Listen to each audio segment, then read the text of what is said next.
Bien, tengo en línea al presidente Milei, Javier Milei. Presidente Milei, buen día. ¿Qué tal? ¿Cómo le va? Buen día Eduardo, un gusto enorme hablar contigo. ¿Está allá en Buenos Aires?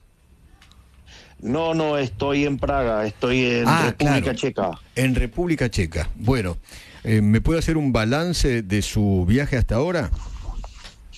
Sí, claro, cómo no. Desde mi punto de vista ha sido hasta el momento un viaje excelente. Hemos tenido una reunión muy positiva con la presidenta de la Comunidad de Madrid, Isabel Díaz Ayuso, y la reunión que hemos tenido ayer con el canciller Scholz también ha sido extremadamente positiva, donde el ministro alemán nos preguntó acerca de cómo estaba funcionando el programa económico, dado que tiene un peso importante dentro del Fondo Monetario Internacional, de cuáles eran las perspectivas hacia futuro. También estuvimos hablando acerca de algunos inconvenientes que han tenido empresas alemanas en Argentina y cómo estábamos avanzando en la solución de dichos problemas. También arribamos temas respecto a recursos naturales de extremada importancia para Alemania, y que eso estaría motivando que se hicieran muchísimas inversiones en Argentina. Y también estuvimos discutiendo el ingreso de Argentina a la OCDE, el ingreso de Argentina a la OTAN, y lo que tiene que ver también en el sentido de la integración entre el Mercosur y la Comunidad Económica Europea. Por lo tanto, fue una reunión sumamente productiva, y hoy me reúno con el primer ministro de la República Checa. Bien. ¿En algún momento el canciller alemán le hizo referencia a la situación social en la Argentina, que el ajuste no impacte fuertemente en la cuestión social? Jamás me mencionó eso. En ningún momento. En ningún momento. Presidente, estaba leyendo que la tercera semana de junio tuvo inflación cero en alimentos y bebidas. Eso es algo que no ocurre hace 30 años. Me imagino su satisfacción. Bueno, eso significa que vamos por el camino correcto, que todavía falta mucho, pero que empiezan a aparecer indicios de que las cosas están funcionando. Yo a veces lo presento, lo explicito, pero bueno, yo lo que me he encontrado en este último tiempo son con niveles groseros de deshonestidad intelectual, porque todos sabemos que la inflación mayorista es la que predice y anticipa a la minorista, y la realidad es que la inflación de diciembre, cuando nosotros llegamos, fue del 54%, eso anualizado da 17.000. Y la inflación tanto en abril como en mayo estuvo en torno al 3,5%. Eso significa una inflación del 50%. Yo entiendo que es un número aberrante, porque lo es, pero la verdad, venir de 17.000 y pasar a 50 sin que haya una hiperinflación o dos hiperinflaciones en el medio, que licúe los saldos reales y haga fácil la estabilización, o una situación en la cual haya una expropiación tipo Plan Bonex, o que se hagan acuerdos y se fijen precios, o que directamente que se fije el tipo de cambio, que es la forma más fácil de estabilizar, no se reconozca los logros. Bueno, habla también de la miseria o de la incompetencia de otros colegas, ¿no? Pero la verdad que no hay país en el mundo donde no nos reconozcan nuestra tarea titánica en términos de bajar la inflación, en términos del ajuste fiscal que estamos haciendo, y lejos de cuestionarnos la política social, la ponderan, porque entienden que frente a un ajuste de este calibre y con las condiciones iniciales, verdaderamente la política social ha tenido que ser extremadamente buena, porque frente a lo que hemos hecho hubiera sido una catástrofe si no hubiéramos actuado correctamente. Leyó el informe, me imagino que sí, ¿no? Del Staff Report del Fondo Monetario Internacional. Allí algunos dijeron que ese informe habla de que el fondo le está pidiendo a usted un 30% de devaluación. Eso no, es falso eso. ¿Eso es falso? Es falso, de hecho, es falso, y de hecho el propio ministro Caputo salió a explicar que justamente cuando se lee correctamente el informe, o sea, no señala eso. Entonces, de vuelta, hay algunos profesionales que para justificar y lavar sus errores hacen argumentaciones poco felices, que hablan más de lo que quieren que pase que lo que verdaderamente tiene que ocurrir, ¿no? ¿Usted cree que hay sectores que quieren o están empujando una devaluación del 30%? Bueno, hay sectores que les conviene que haya salarios en dólares bajos y más pobres y más indigentes, y nosotros creemos que funciona de otra manera la situación. Nosotros no creemos que el problema, si nosotros no estamos emitiendo dinero para financiar al fisco, si nosotros la única misión que nos queda es por el tema de los remunerados, y los hemos limpiado prácticamente de una manera importante, porque digamos ya lo que queda es remunerados que están en manos del sector público. Por lo tanto, eso hace que no sea un problema como el que sería en condiciones normales, y solamente está pendiente de las cuestiones de los puts. Entonces no, y aún así lo que ha quedado emitido siempre estuvo por debajo de lo que se estaba demandando en términos de dinero nocionalmente, que uno lo puede aproximar por las compras de dólares que uno estaba haciendo. En ese sentido, es más, uno ve que los agregados monetarios han seguido cayendo. De hecho, si uno toma la base monetaria en promedio del siglo XXI es en torno al 9%, hoy la base monetaria es 2.8%, y si suma lo que queda pendiente de remunerados estamos por debajo de 6%. Por lo tanto, en ese sentido, el problema argentino no es un problema monetario, el problema es un problema de competitividad, es un problema real, y eso no se arregla devaluando. Eso es como creer que usted puede comer, incrementar la cantidad de carne que come por el simple hecho de que imprime dinero. O sea, no, bueno, digo, la riqueza no se imprime, la riqueza se genera. Entonces, y parte, mire, esto lo hice con un ejemplo algo áspero y brutal para demostrar la torpeza con la cual trabajan gran parte de los economistas profesionales. Cuando usted tiene una economía con transables y no transables, el tipo de cambio real se aproxima por el cociente de esos dos, ¿no? Lo que es el precio de los transables dividido el precio de los no transables. Ahora, usted suponga que, no sé, cae un torpedo en el sector no transable de la economía, y obviamente eso comprime la oferta.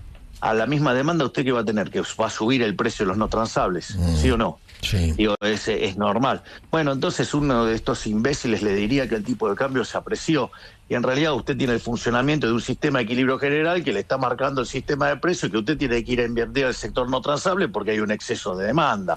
Y entonces, bueno, eso es lo que se está viendo. Bueno, estos imbéciles a eso les llaman que el tipo de cambio está atrasado y usted tiene que devaluar. Si usted hace eso, lo único que va a hacer es distorsionar la señal de precios, hacer caer brutalmente los salarios en dólares, generar pobres e indigentes, y no termina de arreglar el problema real, es que usted tenga que recomponer el sector no transable de la economía, que es donde cayó el torpedo. O sea, básicamente lo que usted está diciéndole a la sociedad es: no voy a devaluar. Del tipo de cambio hay un tipo de cambio libre, y después hay uno que nosotros vamos controlando. Entonces, digo, puede haber fluctuaciones, pero digamos, o sea, no tienen que ver con las características del funcionamiento del sistema. A ver, le hago un punto, Eduardo, porque esto es importante. Usted, cuando el Congreso de la Nación, los diputados degenerados fiscales que quieren romper el equilibrio fiscal y que lo hacen intencionadamente con la peor malicia que se pueda ver, ¿no? porque de hecho hasta lo hacen explícitamente. Entonces, eso generó toda una situación donde impactó en el mercado de bonos, el precio de los bonos cayeron y el riesgo país subió. Sí. La realidad es que el riesgo país tiene que ver con las condiciones de pago de Argentina. Argentina tuvo un superávit financiero récord histórico en el mes de mayo. Acumulamos un superávit tan grande que, vamos a mucho más que compensar los números estacionalmente malos del mes de junio. Y entonces no habría motivo para que el riesgo país suba, sino que en realidad el riesgo país debería haber caído en función de lo que nosotros estamos haciendo, pero claro, el intento desestabilizador, golpista y de romper el equilibrio fiscal por parte de ciertos grupos de la oposición, eso hizo que el precio de los bonos caiga. La contracara de cuando usted ve eso, como usted no compra todavía dólares de manera directa, porque todavía el mercado no está abierto, porque todavía tenemos algunos problemas importantes para resolver en el Banco Central, llámese los puts. Entonces, ¿qué pasa? Usted compra dólares de manera indirecta, lo hace vía bonos. Entonces sí, el dólar saltó, pero el dólar no saltó por un problema de índole monetaria o por un problema del mercado de cambio, sino que el dólar saltó porque se contaminó el precio de los bonos con el accionar de estos diputados irresponsables. Ok. ¿Por qué no compró el Banco Central dólares en estos últimos días?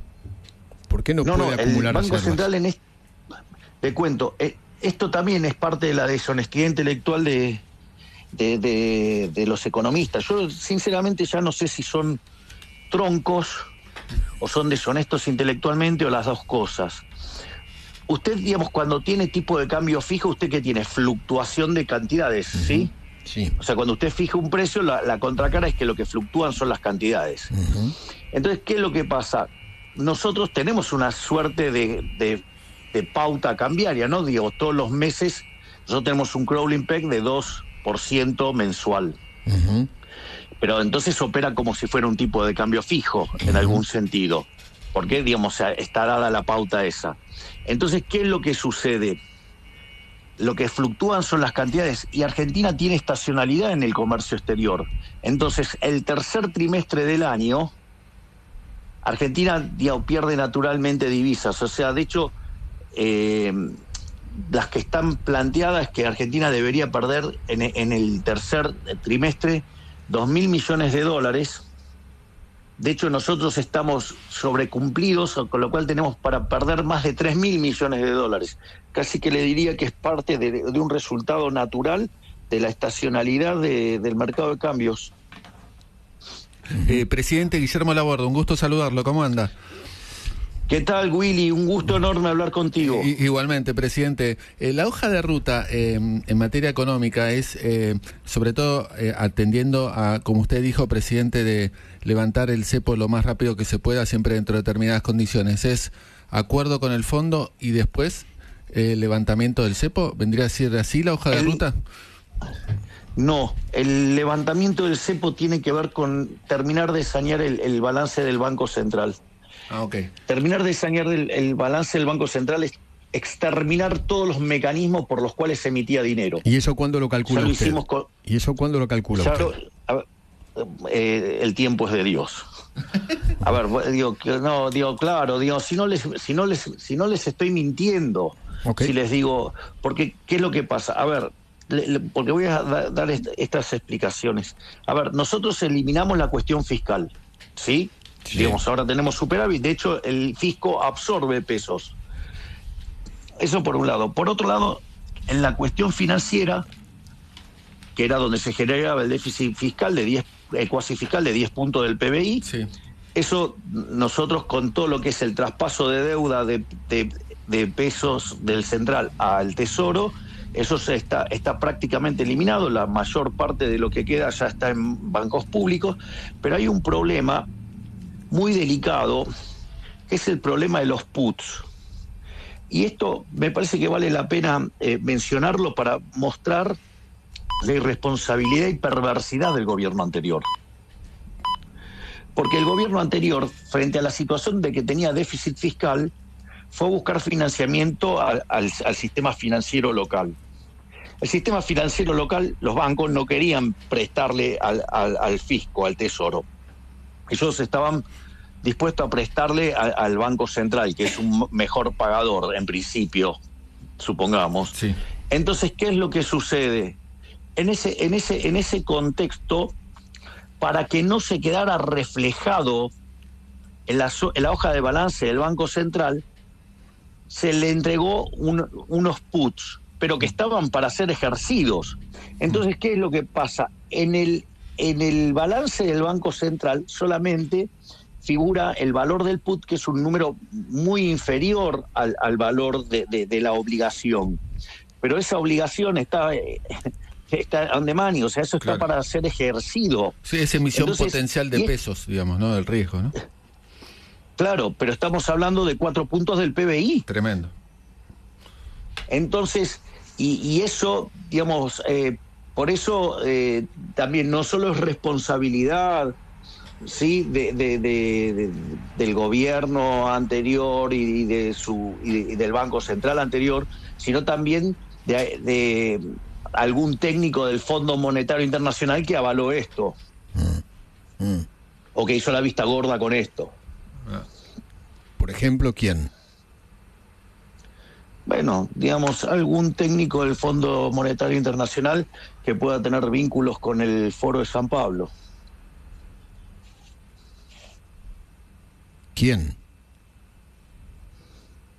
Busque y lo va a encontrar. ¿Chileno? Y si fue ministro de un presidente que pertenece al Foro de San Pablo. Uh-huh. Bueno, lo vamos a buscar. Lo vamos a buscar. Presidente, le agradezco infinitamente. Espero que lo encuentre. Sí. Le agradezco infinitamente habernos atendido. No, por favor, ha sido un verdadero placer. Un gran abrazo. Gracias. El presidente argentino, Javier